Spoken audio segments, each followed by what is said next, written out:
Hey guys, you got Crave here with a review of Tower of Time. Now, if you read my Steam review, most of it stays true with one change which I will get into. Of course, this review already includes my thoughts after finishing the game, and if you want to see what that end sequence is like as I played it, then click the upper right hand of this video. Now, Tower of Time is one of those games that really intrigued me since the start of 2018, but I only got into it around March. I still have no regrets in the early access purchase as it has been a great experience since I got it. Now, for this quick review, let's talk about how it looks, sounds, how it plays, and how it is in terms of the story, and how combat is done. So let's start with graphics. The game is an RPG/RTS, or it's simply a game similar to Icewind Dale, Fallout 2, and the like. It's quite cheap on Steam, but it's a very good looking game, and the audio that goes with it is really good. You don't normally expect graphics of this sort for a new game that is also cheap. The character movements are smooth, and it really reminds me of Divinity. While it isn't a AAA quality game, you can't help but be impressed.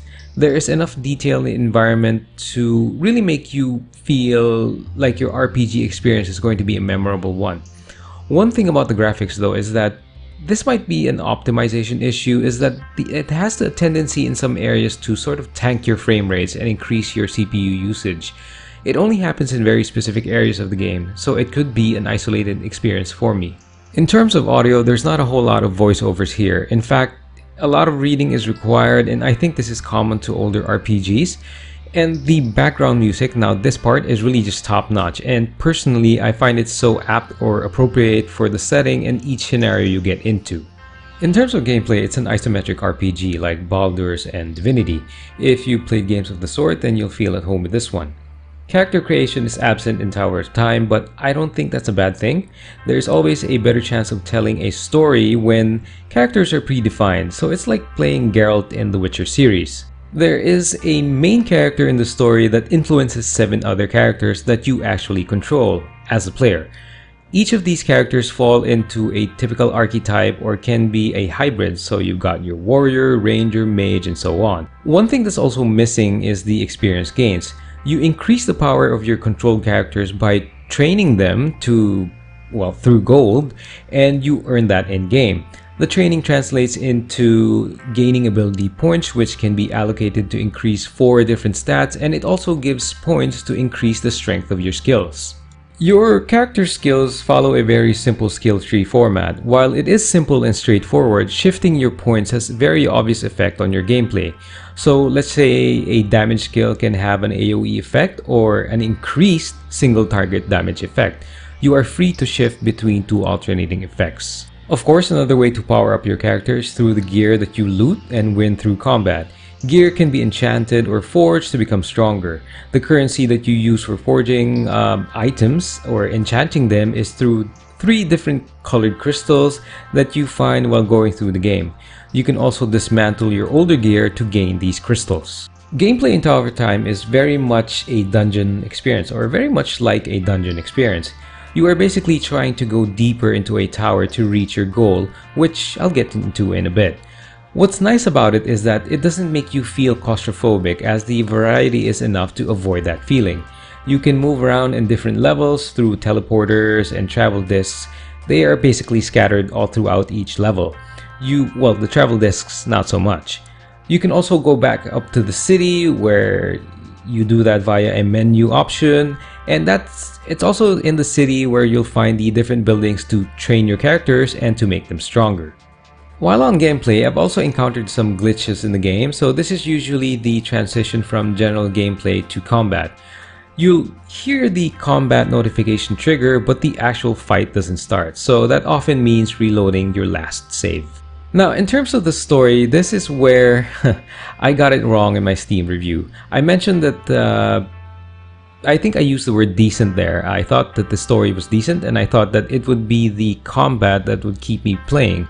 As I progressed, and as it turns out, it would be the story aspect that kept me hooked into the game. The premise is that the main character, the one who influences your 7 controlled characters, has to reach the bottom of a tower. Someone or something is guiding you to the very bottom to save Artara, the world you live in. I initially thought that it would be that simple. As it turns out, there are twists, there are stories that branch out, And surprisingly, there is a change in scenery as you go deeper, and it's one of the best things that I saw in the game, so I really just can't spoil it, so I'll leave you guys to see it for yourselves. What I can say is that it isn't just decent based on early impressions, it's actually quite nice, and like I said, it's what really kept me hooked until the very end. The ending leaves a number of questions unanswered, so I think that was intentional, so this is where I'm hoping Event Horizon, the developer, follows through for a sequel. In terms of your controlled characters, their interactions remain pretty straightforward, and I think that's consistent when I use the word decent in my Steam review, but they also get pretty serious as you progress. There are comical moments, but they don't distract you from the main story. Also on that, just be careful with character interactions. The game follows an alignment system which has combat effects which can have positive and negative effects on how each class will play in combat. Combat was the most interesting thing for me initially for Tower of Time, and it remains to be a great feature. The game has the option to slow down time during combat. I think of it as bullet time. It's really great because it does afford you some time to think, but not indefinitely that you could basically map out or calculate everything. It's with this that line of sight abuse has to be carefully planned. The slow time effect was originally planned to be the only option for combat, but the devs also added a pause button since it was heavily requested. If you do decide to try out this game, I highly suggest using slow time permanently. It's easy to manage at the start, but it gets really hectic as you progress. While it plays like most RPGs, combat also has something unique to it. You do not use the tile set of general gameplay. You are instead ported into an arena type area where you have to complete certain objectives. The standard slaughter your enemy objective is there, but there is also these node objectives, these node defense objectives. There are these time portals that you have to destroy. There are boss fights. There are hybrid mechanics that you have to get through, and so on. So it gets really interesting as you progress. The arena setup combined with the enemy abilities can really make you think about your plan of attack. When you couple it with slow time, things really get exciting or frustrating. There you have it, my review for Tower of Time. Now, I still don't regret the purchase like I mentioned. It's very much a straightforward but not too simplistic RPG/RTS.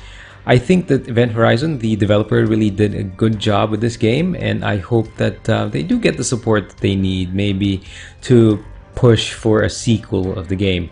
As I mentioned, there are still a lot of unanswered questions with Tower of Time for this first game. I'm hoping that they do have something in the bank for them to create a sequel. So let me know what you think in the comment section. If you purchased the game, do you like it? Did you dislike one aspect? I understand if some people don't like the arena style combat, or some people were frustrated with the slow time effect. It's really up to you guys. So leave something in the comment section below, and thanks for watching.